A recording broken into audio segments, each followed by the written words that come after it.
Ermənistanın Azərbaycanla sərhəddə yerləşən Xanazaq kəndində atəş səsləri eşidilib. Qlobal İnfo xəbər verir ki, bu barədə Lenta.ru ərazidəki sakinlərə isnadən məlumat yayıb.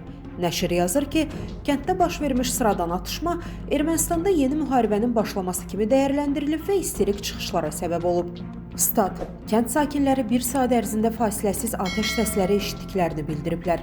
Xanazaq kəndi Azərbaycanla sərhəddən 500 metr məsafədə yerləşir. Adının açıqlanmasını istəməyən kənd sakinlərindən biri vəziyyəti belə ifadə edib. Sanki müharibə başlayıb. Statın sonu. Qeyd edək ki, Ermənistan silahlı qüvvələrinin bölmələri son günlər mövqelərimizi tez-tez atəşə tutur. Azərbaycan ordusu zərurət yarandığı təqdirdə adekvat cavab tədbirləri görür.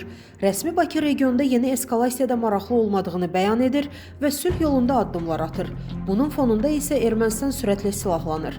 Əziz izləyicilər, xəbərlərdən məlumat almaq üçün kanalımıza abunə ola bilərsiniz.